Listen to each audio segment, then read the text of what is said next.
countries is more on unpacking whole system transformation, because that's the theme of our conference.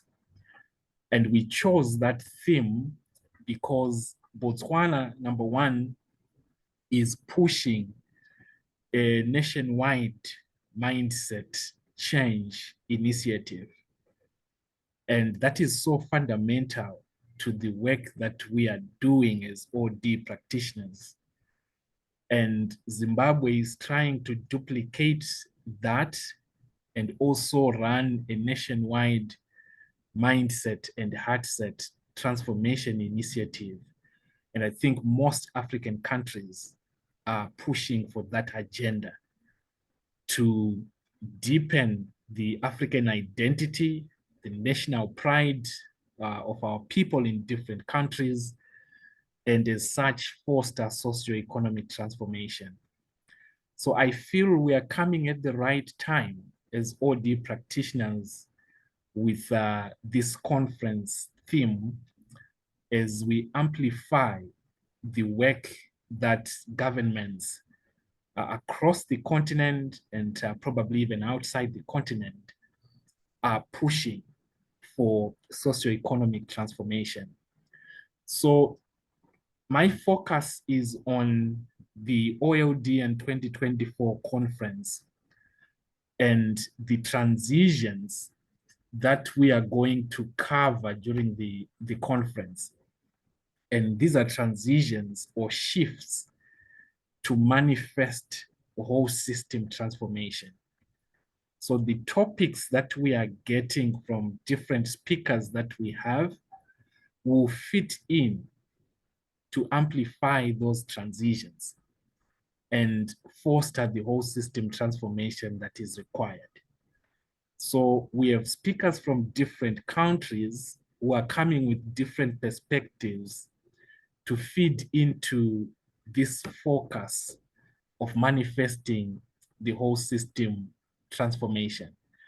And that's what we need to talk about. So I am highlighting to us the fact that we need to amplify calls for a new leadership and business consciousness. And we are coming in as a community of OD and change practitioners to amplify that new leadership and business consciousness, not only in Botswana, where we'll be doing the conference, but across the globe. And this new business and leadership consciousness is needed in business and in society. And the key question now is, what are the key elements of this new leadership and business consciousness? The example that Patrick was talking about in the Gambia is a manifestation of a new leadership and business consciousness, and someone taking a center stage in driving that agenda. So for this to manifest, our people should have a new way of thinking, a new way of acting, and a new way of behaving. And these new ways of acting, thinking, and behaving should focus more on sustainable equity. And as we go into the 2024 conference, we are then saying, how do we manifest this new way of thinking, this new way of acting and behaving? And how do we cultivate these practices in our people? So the conference is then trying to deepen deliberate efforts or our consciousness towards certain transitions that will amplify that whole system mindset and heartset transformation. So I am indicating these transitions to say we need to shift from an egocentric to an ecosystem-centric perspective. And we are going to have topics around design thinking. And I see Kemi here who is covering more on purpose driven organizations. And as we do that, as we amplify those practices, we are manifesting that shift from an egocentric to an ecosystem-centric perspective. And understanding that much of our leadership practices on the continent prides on egocentric perspectives. The patriarchy type of leadership that we have on the African continent prides on egocentric perspectives. And through the conference and the conversations that we are going to have, we need the speakers to identify applied approaches to facilitate that shift. We need to move from silos to synergy, understanding that silos help in specialization, but they should not create boundaries in the way that people work and the way that people engage. And if you look at what's happening in the private sector and the public sector across the African continent, there is more of a silo mentality, which we then need to attend to and ensure that our organizations and social systems move towards synergy and a systems thinking perspective. We also have a transition from disconnection to integration. Most of our communities, most of our people are disconnected. There's so much disconnects that are happening at organizational level, at societal level, even at national level. And how then do we come in with interventions that facilitate integration of our societies, thereby amplifying the whole system perspective? Then we have from tension to coherence, structure to form, and I'm happy Patrick is here. He wrote about that. Complexity to simplicity, which is one element that came out during our 2023 conference, when the participants agreed that simplicity is really the answer to complexity, and we need to go back to basics as we do our practices as OD practitioners, rather than adding to the complexity in organizations by bringing complex models, complex concepts, and all that. And we need to move from just the heads to our hearts, beyond intellectual prowess to actually manifesting issues that humanize workplaces and humanize leadership. And as we do that, there is need to facilitate sustainability and planetary considerations that will move us forward. So these are the transitions that I'm going to be talking about in the next few minutes as a way to start or initiate conversations around our theme for the OLDN 2024 conference. And I'm happy to see our Vice President, Madame Bontle, joining, and Mr. Emmanuel. I will pause for a comment to make this interactive. What do you think about these transitions before I get into them one by one? Patrick, you might need to start us. I see you are on mic. Well, it takes time. It's not an overnight thing. It's building that relationship with the clients in order to ask the questions that are uncomfortable. And understanding two things, I think. I think OD people have to get a mindset of whole systems thinking themselves, because many go in and do short-term tasks and don't build that long-term relationship that it takes for things to manifest themselves. So I think OD people have to get that mindset also, not just to go in and fix something, but they're developing organizations in the long term. That's a different mindset. And they have to think in a synergistic way, in a network way, rather than a silo way. They have to understand fragmentation and territorialism. So there's a lot of things that an OD person needs to have a framework about in order to go in and create a conversation, ask questions that let's say, evoke new thoughts and new mindsets. So it's not just the client that needs to shift. I see a lot of OD practitioners needs to shift their thinking also. So that's my first thought. Thank you. Thank you.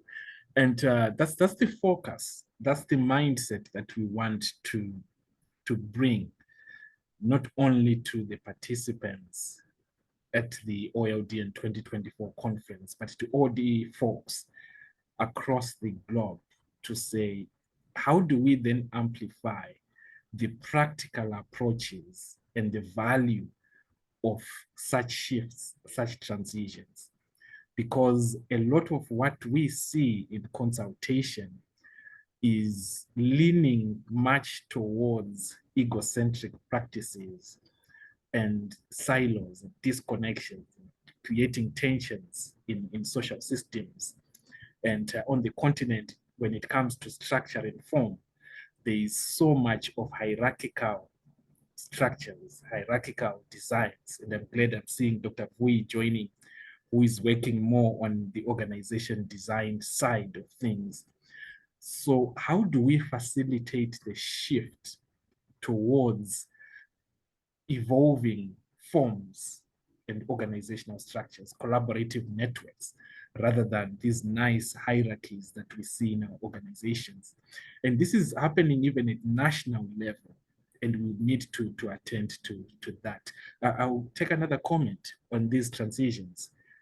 Any other comment to make this interactive? Feel free to unmute and to make a comment.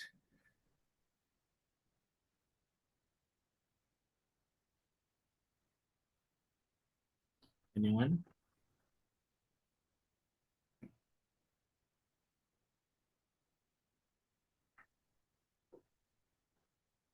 If I could say something here, nobody has the right answers. Yeah.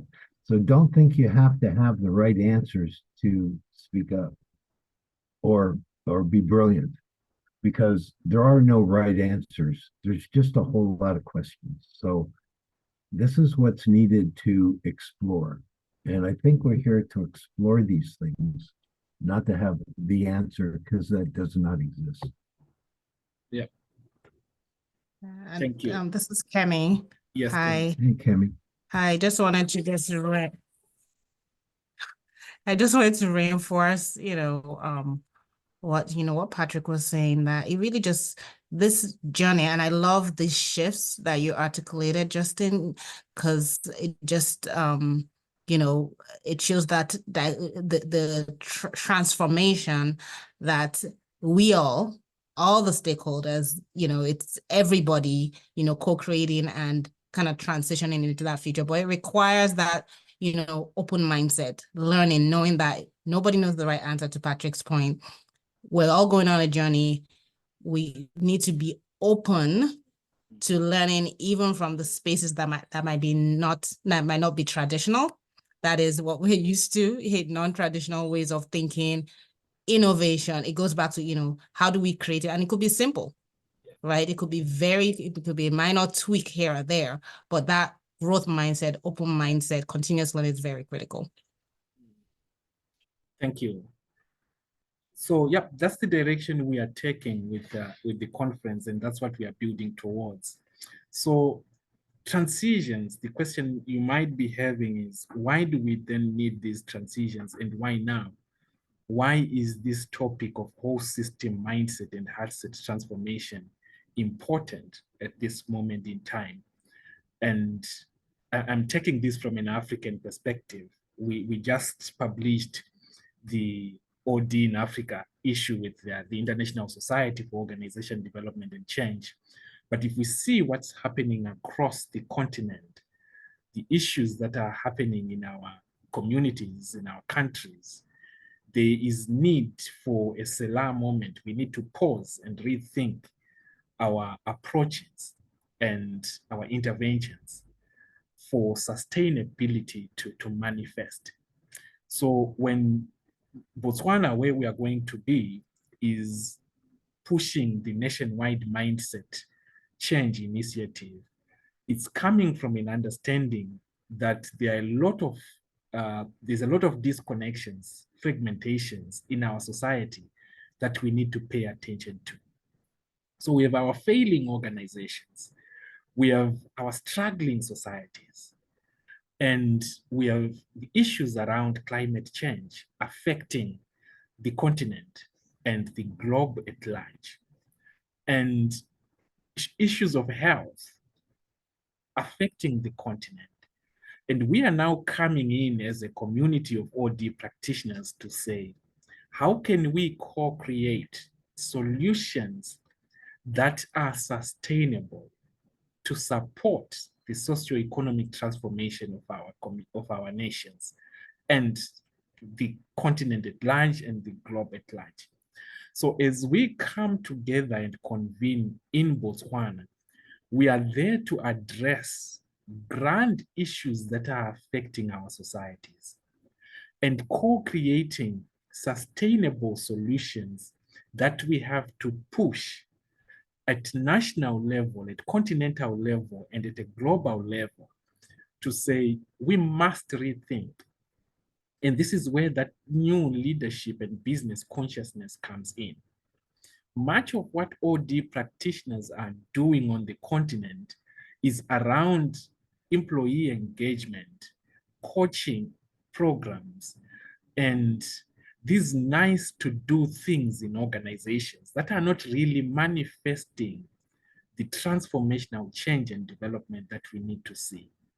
So our convening in August is there to say we need to pause and reflect and really come up with sustainable solutions to the grand issues that are affecting our societies. I've been working with the Ministry of Skills Audit here in Zimbabwe the past 2 months and working on a reorientation from certificates to skills, because most of our people on the continent, they love certificates. If you go into people's offices, you see a bunch of certificates. We want to be called doctors with PhDs and all sorts of things. But our society, if we look at it, is what we are seeing on the screen right now. So Zimbabwe is now taking a position to say we need a reorientation to move away from certificates to skills. And I think that is fundamental across the continent. So our convening for the OLDN conference this year is to bring that Selah moment and amplify the uniqueness of our practice, the uniqueness of our profession through the different concepts and topics that we are going to explore. So that's why those transitions are important and we need to deepen that. And I give an example to say we need to take a leaf from Rwanda because it's a country on the continent that is really pushing the whole of society transformation agenda. And those of us who are following the Rwanda story would see that what is happening in agriculture is in sync with what is happening in manufacturing, in the mining sector, and across different sectors of the economy. And that's an interesting model for us to discuss whole of society transformation, whole of government transformation, because there is so much commitment to the socioeconomic transformation of the economy. So as we convene in Gaborone and explore this theme this August, we can take a leaf from what is happening in Rwanda and then say, how do we amplify those transitions for socioeconomic transformation? And I'll start with this transition from egocentric to an ecosystem-centric perspective.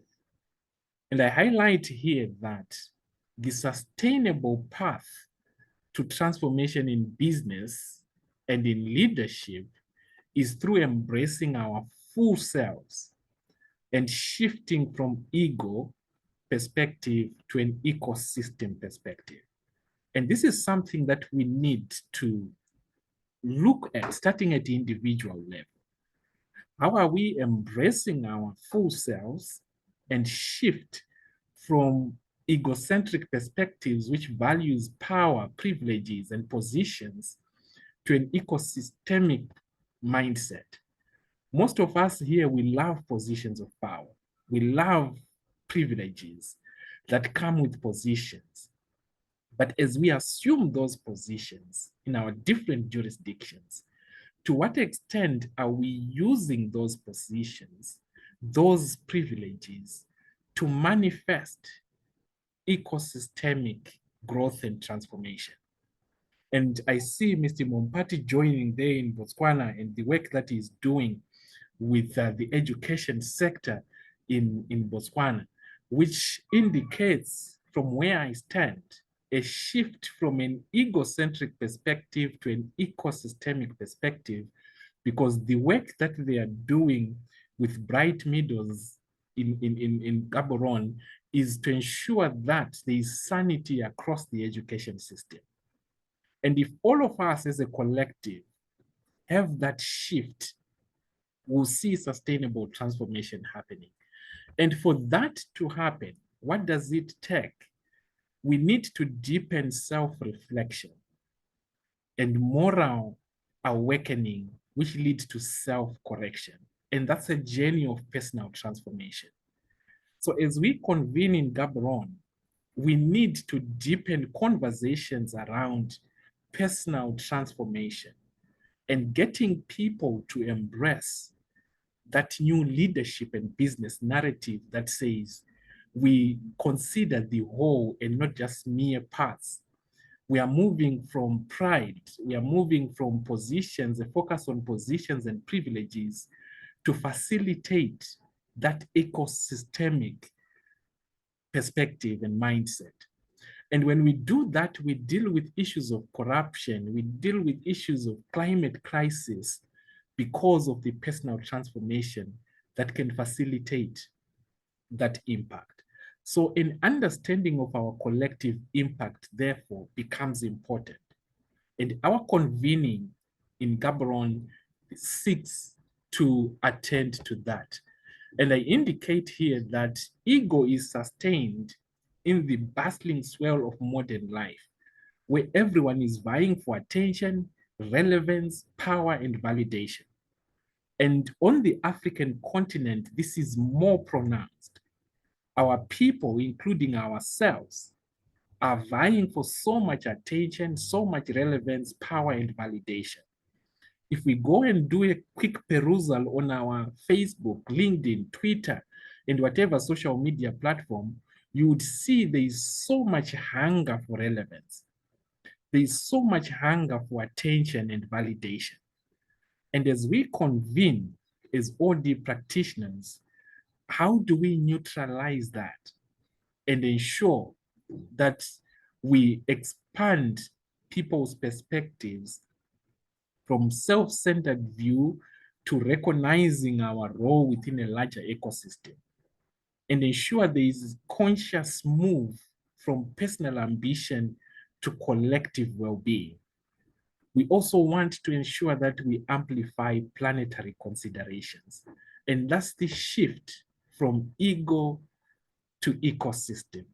In our conversations from the various speakers that we have lined up for the conference should facilitate that shift. And I believe it's fundamental to the socioeconomic transformation of our communities, our nations, the continent, and the globe at large. And I'll pause for comments. Do you agree with me?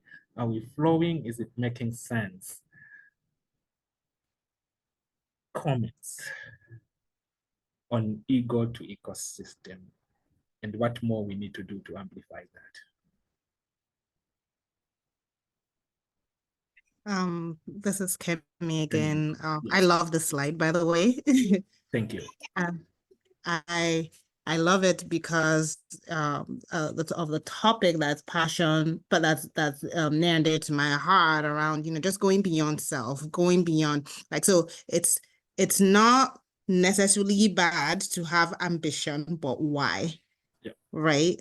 And so if we get to the core of the why, and to now say, okay, why am I driving that and what's really driving it? Then that's when we get shift to that sustained, sustained impact. Is it just because of me or beyond myself and all that? And that shift could make a huge difference, not just at an individual level, but also organizational level and the various stakeholders that would be that impacting and driving this whole system change. So I think this is so relevant and critical to address as part of this journey.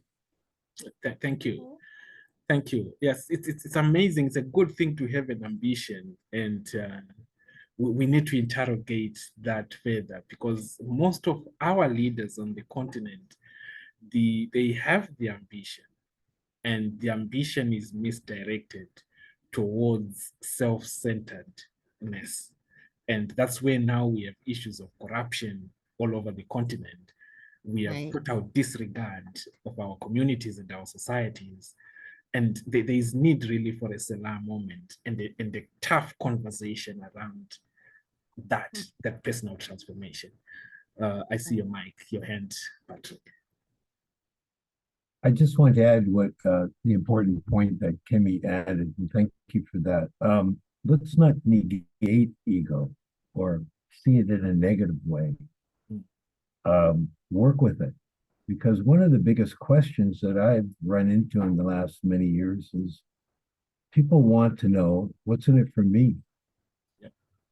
And a lot of times at the highest level, the first point is what they're doing is not going to get them to where they want to go, and how to get them to realize that there are better ways to get to where they want to go, even to fulfill their own personal dreams and fantasies, or how important or what status they are.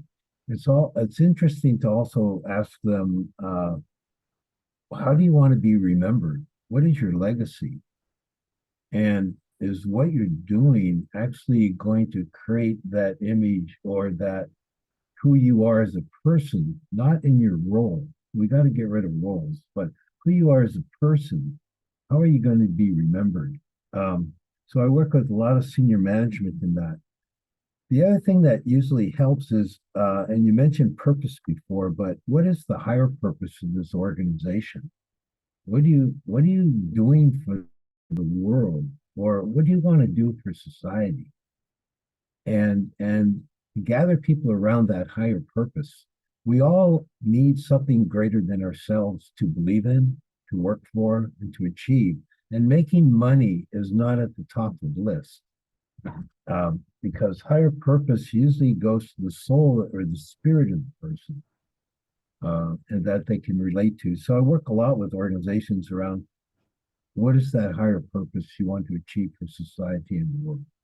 And I think that's a good thing to start focusing on, especially during these times of rapid change and a lot of challenges that are ahead. I'd like to also ask a question, since I have a little bit of time here. What are the drivers about this change that people are noticing across Africa that says we need to be in a different place to both sustain, but to create a great Africa for ourselves? What's the drivers? What are the dynamics that are happening at this point around that sense of consciousness or direction? Yeah, thank you. And I think the issue of higher purpose, and that's an area that Kemi is researching on. Oh, Her doctoral work is around purpose-driven organizations, and I'm sure that will be an interesting area for further exploration. And we're happy that Kemi will be joining the Botswana conference on that. But it's fundamental. Most of us in our organizations are still tied on the mission statements, without really going further than the mission statement into that higher purpose. And I think it's critical that we push that, and determining the drivers of what's happening on the African continent. Again, it's a critical conversation. Dr. Vui, I saw your hand up. Thank you so much, and good it's evening from my side, everyone. I think you are raising a very important aspect, which in most societies we tend to overlook. You'll pardon me, I'm driving, No, colleague. that's fine. So where I believe that in our societies we tend to overlook. I believe that we grew up in societies that value titles more than anything else.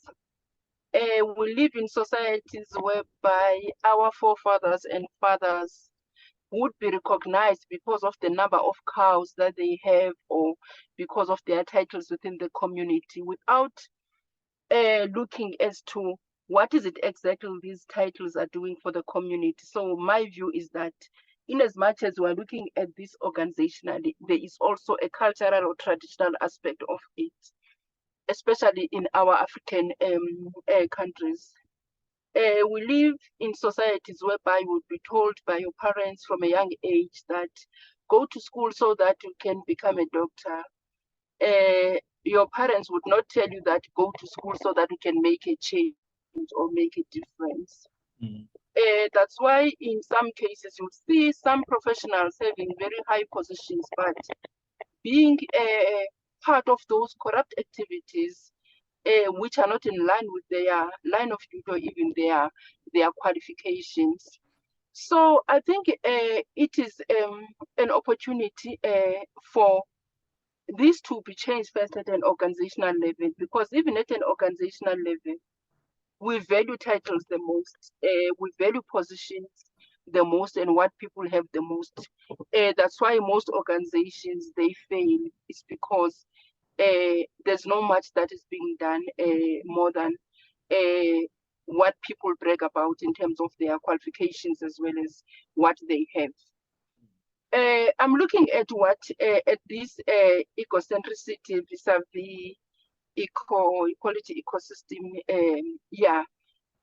from a perspective of design thinking, and I think a lot could be changed because design thinking advocates for human centricity or people centricity, that whatever that you do, whether you are at an organizational level or community level, you should be human centered. You should put people first. You should understand what people need, what are their wants, what are the problems within the environment for you to be able to come up with a change. So I just felt that let me just provide that comment and say that this is a very important aspect. And I think if we can take it forward and move it across, it will make a very big difference in our communities. Thank you.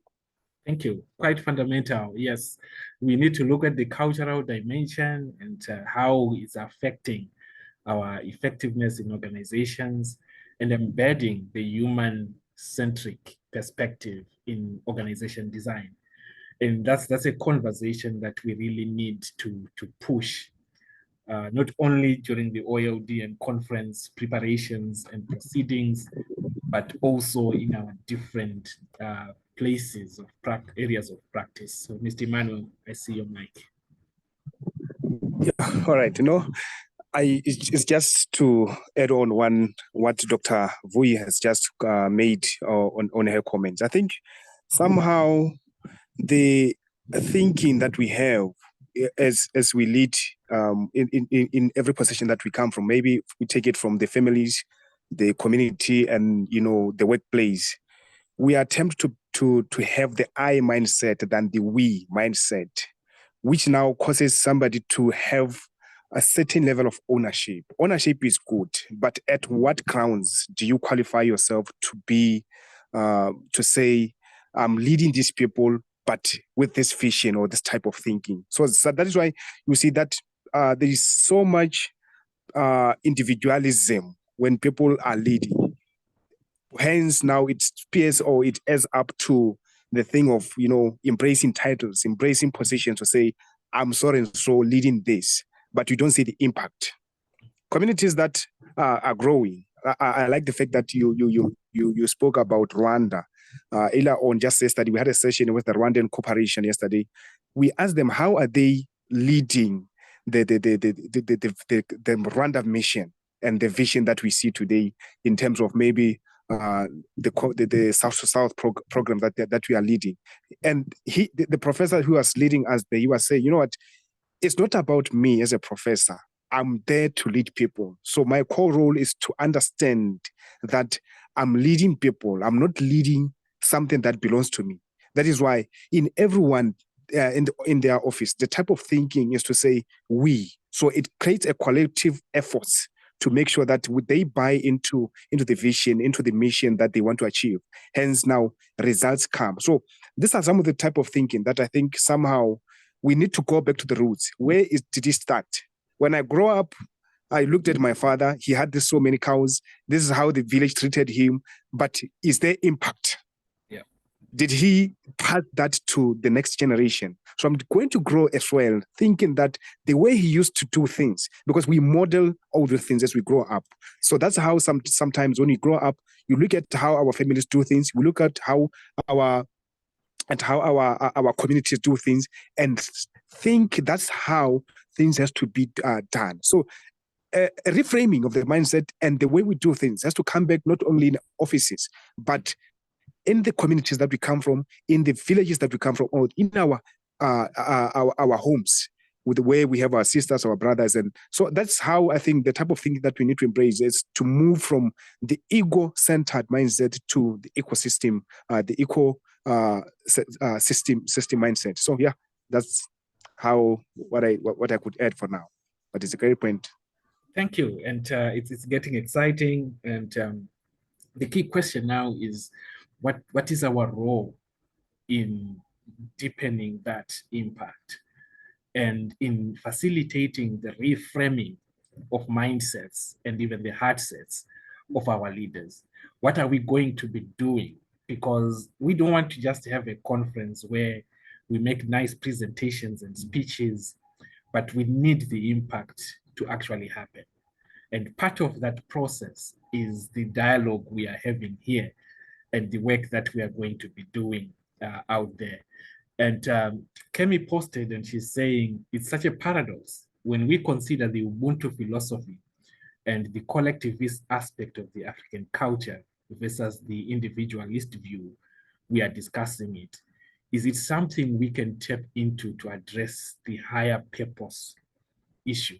And we did an article with Patrick, which was looking at the foundational principles or concepts in OD, Ubuntu philosophy versus Kate Lewin's field theory. And I think the Ubuntu philosophy do manifest the higher purpose dimension if we shift from that individualistic perspective that even Mr. Emmanuel was talking about. So that's one dimension that we need to cover and that we need to really amplify as OD practitioners in preparation for the conference and even out after the conference. Then the issue of systems thinking, whole systems thinking, which is fundamental to OD work, and a shift from silo mentality to synergy in the way that we do things, collaboration, interdependence as we engage. And again, that's amplified in Ubuntu philosophy. And we have this Kenyan proverb that says, sticks in a bundle are unbreakable. But what we see in our societies is a lot of this individualistic perspective and people operating in silos. Bearing in mind the value of silos, we need silos for specialization. But like I indicated when we started, this silo should not then become a barrier to the whole system transformation. What we then see in organizations and in society is that disconnection between departments. At government level, we see disconnects between different ministries. And where I'm sitting in Zimbabwe, it's good that the government started the whole of government and whole of society transformation approach to harness and facilitate coherence between the different government ministries and departments. So a systems thinking perspective connects the dots for a bigger picture perspective. And its principles are interconnectedness, ripple effects, multiple feedback loops, and appreciating the emergent variables. And Dr. Vui, who is working on design thinking, it's fundamental as well to have this in design thinking frameworks, the systems thinking dimension. And through the OLDN conference, we need to attend to this dynamic by deepening conversations around organization network analysis, human-centered designs, and Dr. Vui spoke about that, and design thinking elements. And that is critical, and that's what we need to cover on that transition. Patrick, I see your, was it a hand up? Yes. Yeah, just to add, technology is so critical, and in designing organizations, one has to get the client to start looking at and thinking differently about the use and the design of information systems. So it's so critical these days, and it'll be critical in the future. So OD needs to be more and more engaged in understanding information systems, technology systems, and information systems, and how is that designed so people have the right information to self-manage themselves, as opposed to the hierarchy where they go to meetings and they get little pieces of information and they're tired of going to these meetings. Why not open these systems so people have the same information that management? And I've done this with organizations, and it creates a different culture, different dialect, or different discussions, bigger questions, understanding how things integrate. So I'm just trying to stress here that we need to get into technology and information systems, and get the client to relook at how to use that properly or effectively, so people are both engaged, but there's synergy in there that can be built through technology. Just another point. Thank you. Yes, information systems and embracing technology to facilitate that. And I think on the continent, we still need to do a lot of work around embracing information systems for whole system transformation. We are still using information systems at a surface level, and there's a lot that we need to do, even as we go into organization network analysis and the design thinking elements. We can't do that without embracing information systems. Mr. Kadi, I see your hand.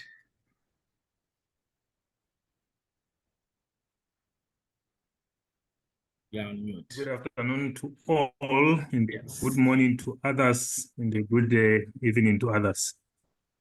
Yeah, no, I'm just excited. I'm just excited that you're coming to Botswana, and I'm looking forward to that day. One thing I want to appreciate as I rush out, I'm going to have another presentation at 6 o'clock. Yeah. Just want to appreciate what OLDN is doing to the globe. I've learned quite a lot since day one I joined OLDN. I still remember my first presentation I gave on rule of change for change agents. And what we are talking about now, this Kenyan proverb also speaks to one of those rules of change, which is rule number, I think, 6, that talks of lighting many fires in the system thinking that we are talking about. I think it's very important for us to note, like you are saying, Doc, that we need to collaborate, we need to work together for the one purpose of bringing change that we want to see. There's one school I'm working with back home. I think it's 200 and something kilometers from here. I just went to them and tried teaching them about these rules of change. And I've told them that whatever organization that would come here, just tell them that we are also here. We want to collaborate and work with them. Let's know what they are doing so that we don't do a duplication of what they are doing. And I remember, I think it was last week they called me and saying, there's this organization here. This is what they want to do. Are you having a plan in doing that this year? And then I said, no, we don't have that. So I think it's good for us to also be teaching our organizations to say, let us not have things being duplicated in our organizations or our institutions. So if people really know the importance of collaborating, the importance of working together, the importance of learning, the importance of empowering, then our continent, our world will surely change. Because many a times what I've realized is someone would come today, do a presentation maybe on time management. The other person would come again tomorrow, do the same presentation on time management. And what are we saying? We tick now saying we have got, we had 2 sessions or 2 workshops this week, but it was just 1 workshop that was done on time management. So it's important that we collaborate and see that we bring change to wherever we might be finding ourselves. Like I was saying, I might be jumping out of the meeting and rushing to church. That's fine. We understand. I'm glad you are here, and happy Sabbath to you as well. And that's a very interesting, critical point. And it's about a shift from competition to co-creation. I think our communities and our practices are so much leaning towards competitive practices and everyone wanting to be the best. That's the hunger for relevance, validation, and all that. We don't complement each other. And that's at organizational level, it's even happening at individual level.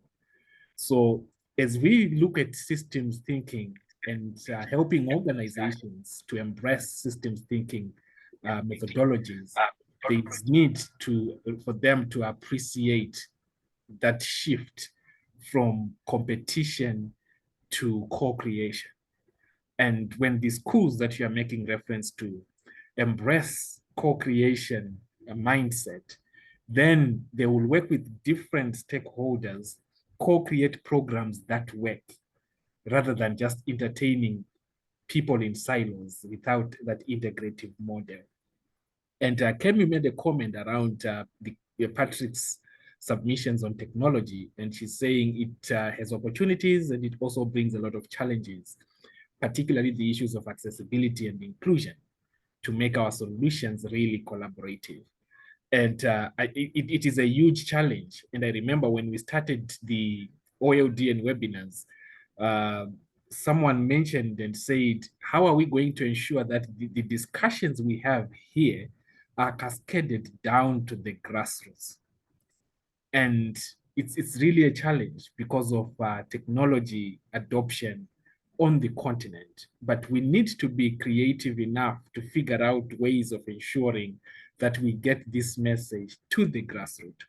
And one thing that we have done is live streaming, for example, this program for those who are on Facebook.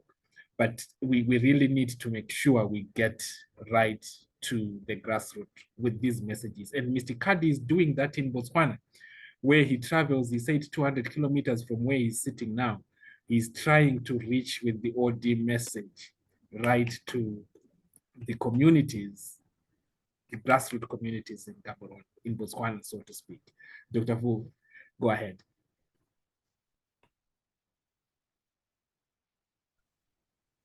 Thank you, Doc. I just want to throw this for probably another discussion, or just for us to think aloud about it as we are talking about moving from ecocentric approach to ecosystem approach. I'm just thinking, how difficult is it, that has been my observation, to change the value system within the organization. And I'm of the view that if leaders are so determined to change their approach from that of ecocentricity, there will be a need for them to change their value system, what they believe on and how, in order for them to change. And having said that, my experience has been, it's very difficult for people to change the way in which they think, their values and all of that. Maybe it could be a subject for another day to say, if we are so determined and believe that this will change the status quo, our organizations and our communities, how best can we ensure that we align or instill the value system that is equivalent or that will complement the the ecosystem approach in terms of leadership in the organizations. Thank you. And I think the key word there is leaders being determined to facilitate that. Because once we get leadership support, especially those at the top, and they model the way, then we might be moving in the right direction. And that brings the whole issue now of culture transformation when we are looking at the value system. There is need for culture transformation initiatives, and the culture transformation that looks at our day-to-day experiences, how we interact, how we engage in an organization. The reframing of mindsets that Mr. Emmanuel also mentioned earlier. It's a process that need leaders or those at the top to start modeling the way through how they carry themselves, the day-to-day interactions in an organization. And indeed, it's very complicated. It's not an easy thing to do, but I believe it's doable, especially if the leadership shows that determination to reframe. Any thoughts on that submission? Patrick? And Yes, glad to see Dr. okay. Dotun. Dr. Dotun, welcome. Dr. Dotun is our vice president for the network sitting in Nigeria. It's good to have you, sir. Just want to add or comment on Dr. Lee's comment. Yeah, it's hard to change belief systems and what people think. What I've noticed in corporations, the higher you get, because they've learned to think in corporate thinking, that their values that are driven by corporate thinking, their stresses, their drivers, their reinforcers, their the money they get, the bonuses, et cetera, their graft, whatever they're getting, is quite different in their belief systems in the corporate context than their personal context. And I call that the values gap. So if you bring it down to being a person rather than dealing with the role they sit in or the position they sit in, a lot of times the conversations opens up to what they really believe and their values as a person in their personal lives. So it's just the ways to get them out of their corporate cap and become a person again, and ask and have them explore that gap and what helps them sleep at night and what doesn't help them sleep at night. Because these corporate officers, they've learned to be successful and they're rewarded for that. But there's a huge usually gap between their personal values and their corporate values when they walk in those doors and they put their corporate hat on. So there's some dynamics there that are happening that need to be aligned and being brought out to explore for that person. That's all I have to say. It's that gap, that values gap between thinking as a corporate officer and thinking as a human being, as a person, in a personalized. That's it. Thank you. Dr. Dotun, I see your mic is on. Thank you so much, Doc, for this session. Even though I just joined not too long. And just as we are aware that we really need to deal with the virus of this, silos, particularly just as I think just Buto has talked about, dealing with egocentric. And this is quite, a problem, not just even in corporate system, and I appreciate, what, Veteran Patrick said, that we should be able to see, the difference between you as an individual and the corporate entity. But as you look at, corporate entities, as you look at families, as you look at communities and nations, the emphasis on self. And I really want Doctor to please help. There is so much emphasis on personal branding. And this personal branding sometimes, I don't know whether it's misconstrued, it begins to give more credence to, egocentrism in practice, where everybody thinks that, oh, while I'm trying to brand myself, unknowingly or wittingly, we are disintegrating the corporate brand we are supposed to promote. I'm also asking a question now, Doc. How do we differentiate personal branding, particularly in an organization, from egocentric practices? And why we are still trying to drive system thinking? Why am I asking this? We begin to see that people now, particularly even professionals, they prefer, which is not bad, to ride on their personal social handles more than corporate handles. And the implications are not too far-fetched. What are the implications? If I die as a person, my social media dies, my handles die, my name dies, whatever associates with me dies. But the corporate I have built continues to exist. Recently, we lost Albert Wigwe, who was a co-founder of Access Bank. Thankfully, Albert Wigwe has moved Access Bank to public quoted business. When Wigwe died, the bank continues. In fact, yesterday, the bank acquired another bank in Kenya that worth over $1 billion, just less than 1 month that he died.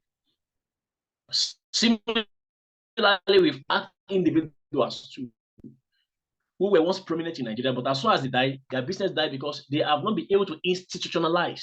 So how do we manage this difference between my personal brand and corporate brand in the wake of discovering system thinking?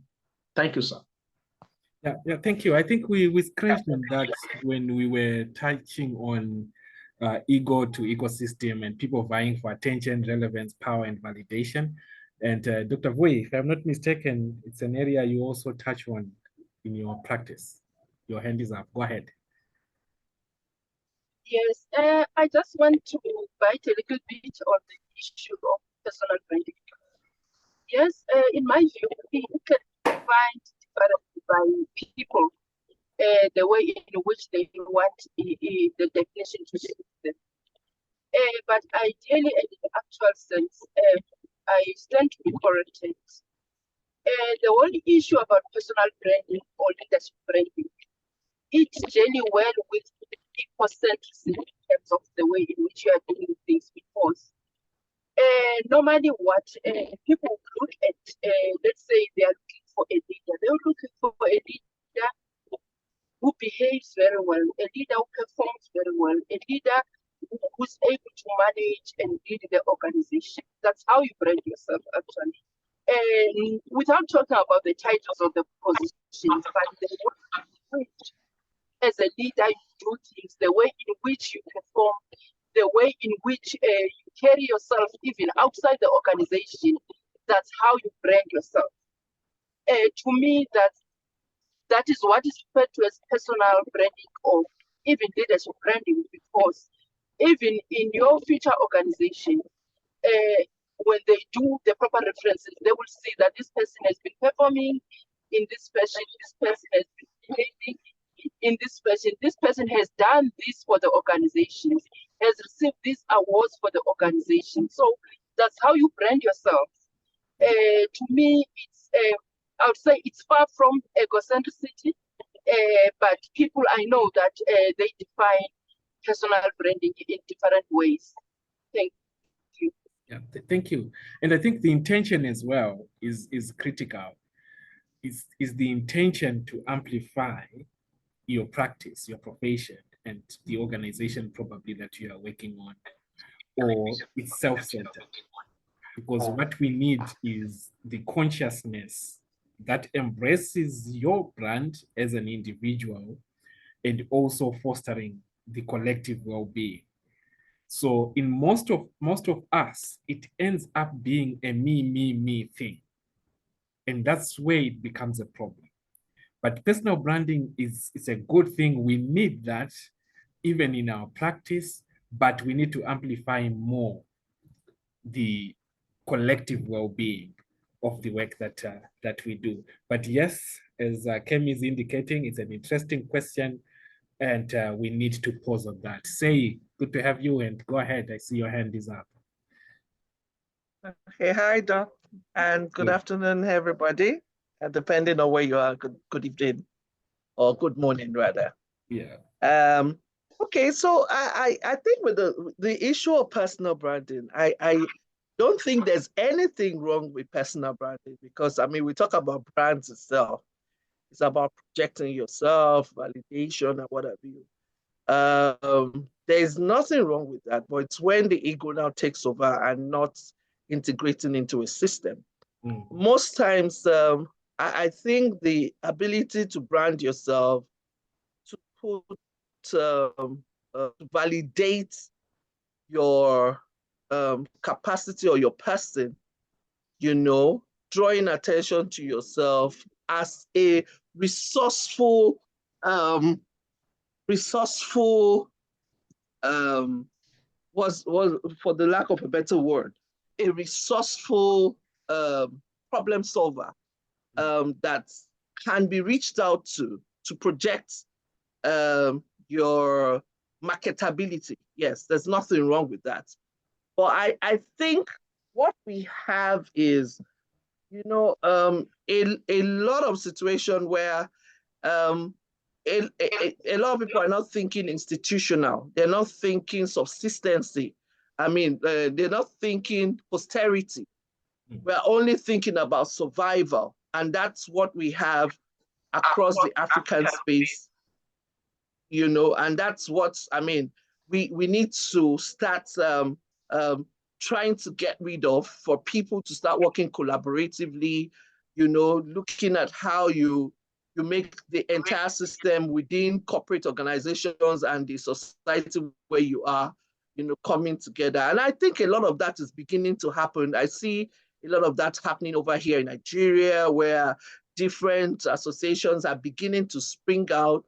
Like you find in the HR space, you have different icons leading their own forum, and then collaborating together, you know, so we just need a consolidative approach that would help everybody align. And we begin to see that also with CIPM, you know, which is in Nigeria, the Chartered Institute of Personnel Management, partnering with and validating a lot of those pockets of organizations that have those quote unquote icons. Yeah. So if, like, I was sharing with Doc the other day, I said, what do we need to start doing in Nigeria here? Because you have a lot of people who really want to go into the practice and define a lot of OD and OD practitioners who really are working in silos right now. But I'm sure they would not mind to be part of this as well. Yep. Thank you. And quite an interesting comment and question there, Dr. Dotun.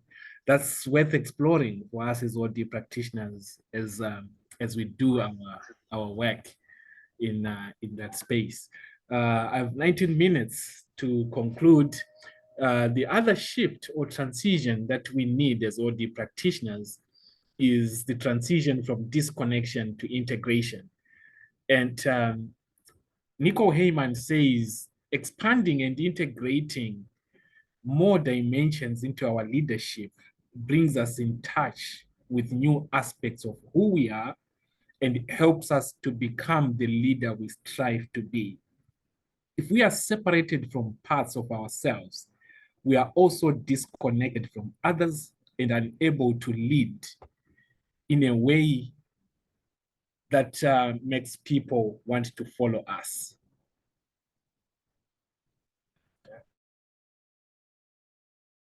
How many OD folks actually get into this conversation about this value system of Ubuntu with their clients? And what impact could that conversation have? I think this was the first question I asked Justin in 2021 when we first got together. I remember. What is the and Dr. Dutton, what is the values that transforms across Africa that everybody identifies with? It's an OD question about an organization. And I see Africa as an organization. So, and both Dr. Justine and Dr. Justin answered Ubuntu. So I'm wondering how many folks actually get into a dialogue around this with their clients. And what would that do to transform from the I to the we, to realize that I cannot be successful without the we. So how important is that we? So just thinking about that. Thank you. Yep. So apologies for that. And it's a fundamental question, and I think we are trying by all means to engage in as much conversations as possible as OD practitioners. And that's the hunger that SEI has as well in Nigeria, to say, how do we come together as OD practitioners and have conversations that matter? So disconnection to integration. Most of us are so much disconnected from ourselves. We are disconnected from others. We are disconnected from context. And if ego overrides an ecosystemic perspective, the disconnect is amplified and it becomes even much wider. So as OD practitioners, and this brings the issue of effective use of self, we need that integration and avoid the disconnection from self, from others, and from the context that we are supporting. So when we get into the OLDN 2024 conference, we are making this invitation to OD practitioners to say, let's embrace authentic leadership practices and manifest through the VUCA Collective. We are going to have a team from the Inner Development Goals and talking about the skills that fall within the IDGs, so that we use ourselves effectively in our practice and we amplify the ecosystemic and the systems thinking view in the work that we do as practitioners. And that is so fundamental. So what approaches are we using in our different practice to facilitate this transition from disconnection to integration? We also have a shift around tension and coherence.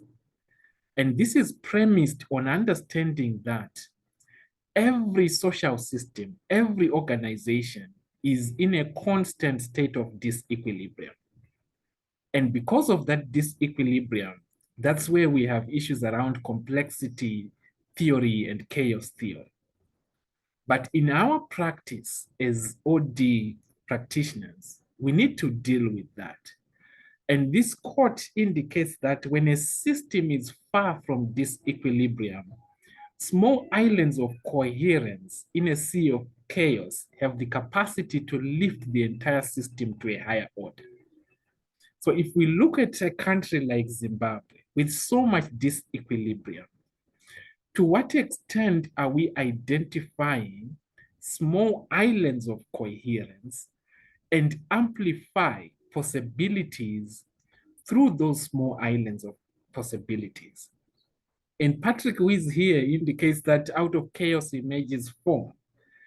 Do we as OD practitioners appreciate that from chaos, there emerges a form which we can then embrace and then facilitate whole system transformation? So in your organization, in your community, in your country, and at global level, what are some of those small islands of coherence that can lift the entire system to a higher order? And as OD practitioners, we need that capability to identify those small islands and then lift the entire system. We then bring in the design thinking perspective. We bring in the organization design elements to tie together the different islands of coherence and manifest a higher order system. So we are inviting through the dialogues in Gaborone to say, how do we learn to live at the edge of chaos? And how do we support social systems to live at the edge of chaos? How do we then create those purpose-driven organizations or systems? And Patrick was talking about higher purpose organizations. Because if you have an appreciation of that higher purpose, then you tap into the small islands of coherence. How do we design businesses for a world with a future? In our context, I'll speak for Zimbabwe. We are far from designing our businesses for a world with a future. We are just looking at surviving in 2023 without thinking of the future of this particular world and how our businesses can actually live into that future.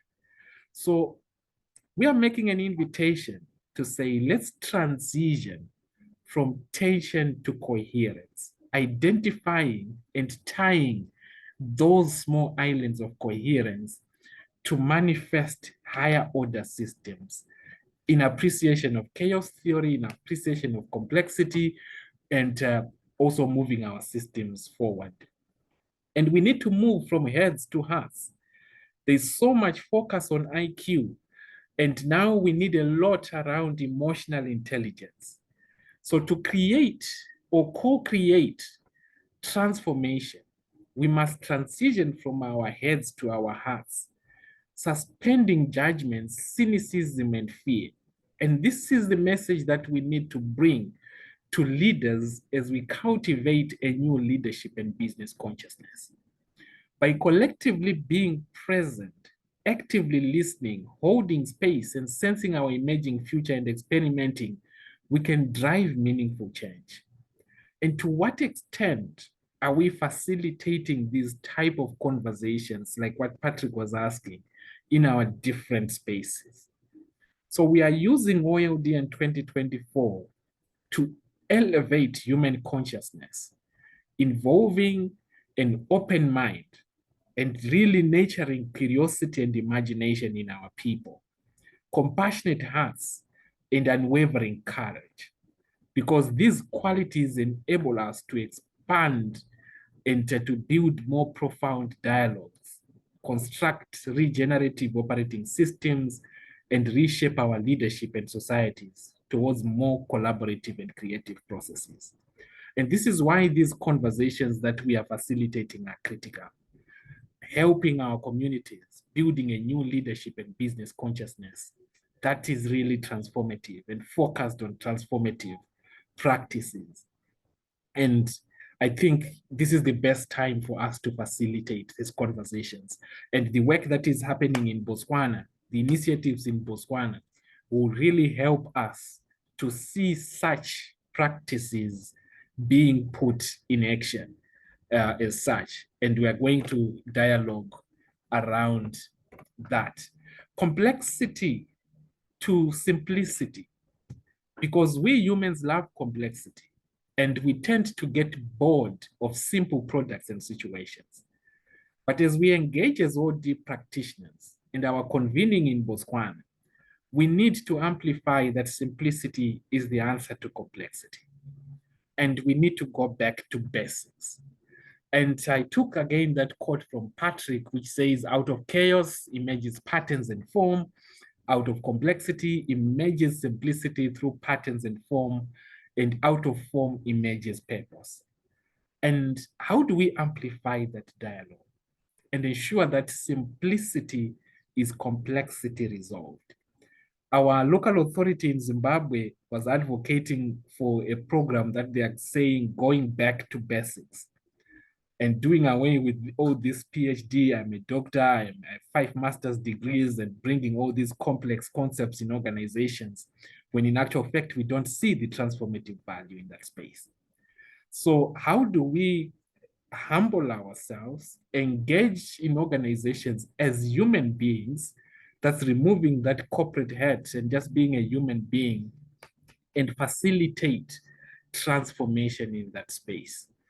So complexity creates fog and simplicity clears it. And when we engage and convene in Botswana, this is one of the things that the transitions that we need to facilitate and deepen. Structure to form, and this is, you can read it on Patrick's website, from organization structure to collaborative networks, those hierarchical designs to collaborative networks. And I think Dr. Vui, through her organization design presentations, will cover that in detail. And some of the principles and practices that will deepen that shift. Our people still love those hierarchical positions because they come with certain privileges.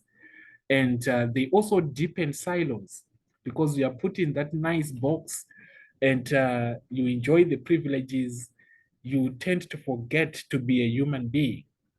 So we are saying we need to move into these collaborative networks and shift from ivory tower planning to more process consultative approaches, moving away from the strategy retreats that takes the 6 leaders at the top of the hierarchy, and then they come up with a document that they want to impose on everyone else in an organization.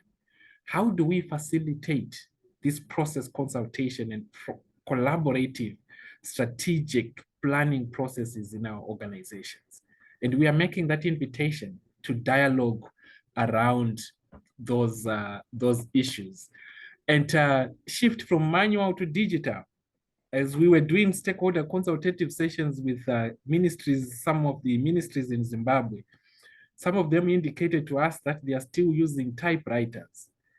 They are struggling to get a printer that prints as much documents as they want. They are still using archaic equipment. And I think that is happening across most government departments on the continent. And we are advocating for digitalization and information systems that support easy engagements and interactions. So at the conference, as we convene, we are saying, let's embrace artificial intelligence and other technologies to drive and manifest positive change. And those are some of the transitions that we would want to see. I'll pause for a comment so that probably we'll close in about 10, maximum 15 minutes. Any comments on these transitions and the invitations for our convening?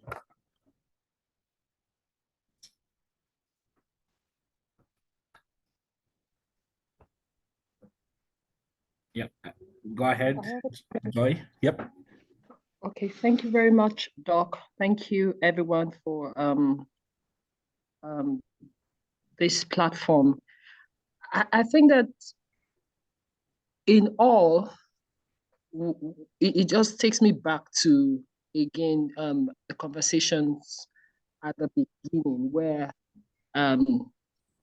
Patrick talked about no one answer, so I just, that alone speaks volumes for me, because in creating these transitions, everyone needs to be comfortable, to start where they are. Everyone needs to be comfortable to even get into a conversation. And you can get into that conversation where you feel safe to a large extent. So I think starting again or opening up this conversation is just opening spaces for people to be themselves, to understand that it is a process. We have, where we find ourselves today, it's taken quite a lot, even in the corporate world, to bring us to that place. So in order for us to engage and open up spaces where we can have real conversations, authentic conversations, yes, we need to keep preaching that message of no one has the answers, but let's have authentic conversation and make these discoveries together. Yeah. Thank you. Thank you, thank you. And we extend that as an invitation to everyone to our convening in Gaborone and co-create that space for authentic conversations and really transformative. We are growing as an institution, and I think we did well. Dr. Vui traveled to Zimbabwe last year. I'm looking for other colleagues. Mr. Emmanuel traveled to Zimbabwe last year, and we are really looking forward to a much richer convening this year, and I think we are on track to getting there. Patrick, you wanted to say something? Yeah, I want to go back a bit to designing organizations. It's a big phrase, and one can think of that it's very complicated and very really intricate. And the question I would put to everybody, just think about, not to answer today, but just think about what is the foundation for designing an organization? What is that foundation that needs to be built first before you're really looking at the design of an organization? What needs to be in place? And, I'll give you a hint. It's called a business model, but not the traditional business model of marketing and what's the market and our margins and the finance and, the MBA side of it. But we also have to bring in the human side of it. What are our values? What culture do we want to manifest? How do our systems manifest that culture? How do our technology manifest that culture and our values and our principles? What is our purpose? Why do we exist as an organization? What is our higher purpose? These are questions in the beginning that creates that foundation to design the organization, both in structure or form, however you want to call it, our competencies or our technologies. So that's really, I'd like to have a conversation sometime about how to create that foundation that everything is designed from, where the foundation that we create in an organization is actually part of the leadership that leads us to thinking about how do we redesign this organization for sustainability, economic viability, and a great place for humans to experience, both as customers, but people that work there also. So they actually brag about this organization. So yeah, let's talk maybe another time about how to create that foundation to design an organization from. That's just my thought. Thank you. And I'm happy because Dr. Vui is here. She's working on that. That's an area of passion on designing organizations, organization design and design thinking. And this is our schedule of the webinars that are going to be happening from May until August. And I understand we're putting Dr. Vui somewhere there. And I'm sure she will be able to respond or cover that in one of the presentations. So we are building up to the conference, and I will ask because Mr. Emmanuel will be working with Mercedes Martin in refining this schedule. They are meeting this coming week to refine this schedule, and we'll be reaching out to some of you who are here to be leading some of these conversations. 60 minutes. Today we had about 90 minutes, but we just need a 60-minute dialogue session as a build-up to the August conference. So currently, this is the draft that we have for May, 2 sessions, June, 2 sessions, July, 2 sessions, and 2 sessions or 1 in August in preparation for the conference. So we'll be sending you invitations, and we'll be glad to have you interact with us. This information will feed into our convening in Gaborone on August 29th and 30th. And we really would love to see you there in person. And Patrick, I know you'll be traveling to Spain. We will try, Mr. Emmanuel might reach out to you for us to have you join us, if possible, virtually, and have a session on that.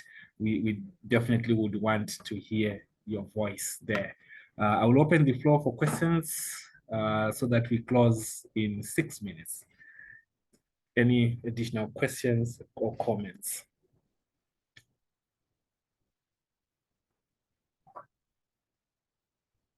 Transitions and the conference. Dr. Boy. Thank you, Doc. I don't have a question other than to appreciate these sessions. It's the first time that I attended these sessions for this period of time. The previous one, there was some disturbances. So I think there's a lot that one could learn from the sessions, building to the conference. And in today's sessions, I've learned a lot. There are certain concepts that I've told myself that I need to do more research and understand them more. And I like the aspect of ecocentricity and ecosystem approach. It's very important. And yeah, I just wanted to appreciate. Thank you. Thank you. Thank you so much. Dr. Salim.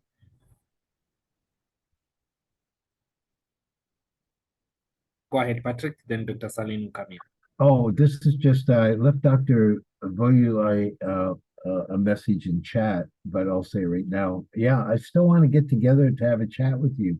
So when you can, and when it's convenient for you, please get a hold of me. Amazing. Great. I thought you had met before. I understand she was scheduling some time back, but I do. Yeah. Yeah. That's logistics got in the way, but hopefully we can get together. Thank you. Dr. Salim, go ahead and unmute yourself.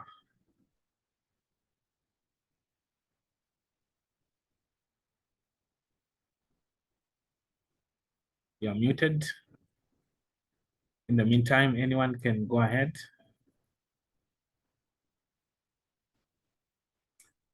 Mr. Emmanuel, you might need to send an invitation to colleagues who are here to Gaborone. Surely. Thank you, Doc, for that. I'm looking forward to seeing all the faces here in Gaborone this August. And thank you guys for tuning in. It's like I always say, we don't take this for granted. And to have you here and making these conversations more fulfilling, we are realizing the vision now coming into place.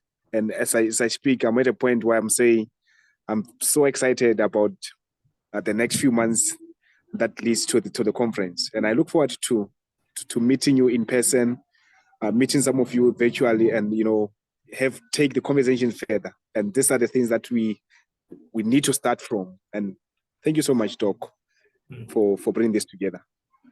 Thank you. Thank you. One more time, Dr. Salim, if you're able to unmute. Right, I think he's facing a challenge there. So thank you so much, colleagues, for joining. And please look out for our communication regarding our next webinar for next month. And the Fuga Collective team will also be supporting. Remember, the Fuga Collective will be hosting us in year 2025 in Miami. That's a plan that we have to be in Miami 2025. So like Mr. Emmanuel is saying, the vision is coming out, and we are glad of the strides that we are making so far. Thank you so much for joining. Have a good night, and you'll be receiving more communication from us. Thank you. We are coming to Nigeria. We can work on that for 2026. I think the committee can endorse that. We need to be in Nigeria. Thank you. I'm putting that as a promise. Nigeria 2026, and Dr. Dotun is here. He's our vice president. You start working on that. To be very honest with you, yesterday, myself and Sheyi, we spoke. And she asked me that, okay, I should put it out so that by April, we should have our first conversation in Nigeria. And I said I was going to do that. But because I was flying, so that was why I couldn't do that. And she has asked me to pull the poll and let us see which of the Saturdays in April will be fine for general, at least for large number of participants. So she has actually been on my neck, and I think that having her around is going to really help us to harness the Nigerian market. So I assure you that latest tomorrow, I'm going to do the poll for Nigeria's chapter so that we can have our meeting session, and we are going to be inviting, it will be good to have somebody that is neutral. So maybe inviting you, inviting Dr. Vuji, inviting even Patrick, inviting even Emmanuel. So that really make it better when they see other people outside Nigeria coming to address, coming to talk with us. So we're going to do that, and also the flyer, so that once I will send you the draft of the flyer to approve. Once you approve of it, we are going to conduct the poll tomorrow, latest tomorrow, so that we can see, we can begin to prepare the grant for Nigeria, because we can't lie about the fact that Nigeria has one of the biggest markets, and we should be able to harness it. Thankfully, we do not have any institute in Nigeria that runs OD, so it means we should be able to do well. And as I said, I admitted that even by saying I have not done well enough, but I think we are all waking up from our slumbers. Thank you, Doc. Amazing. We look forward to that. And yes, there's quite a critical mass of OD practitioners who are hungry for those conversations in Nigeria. We look forward to that. And thank you so much. And thank you so much, everyone. Patrick, it was good to see you. We'll connect fully when you are in Spain. It will be easier for our time. Thank you so much. Bye for now. Thank you. Bye. Thank you. Thank you. Bye.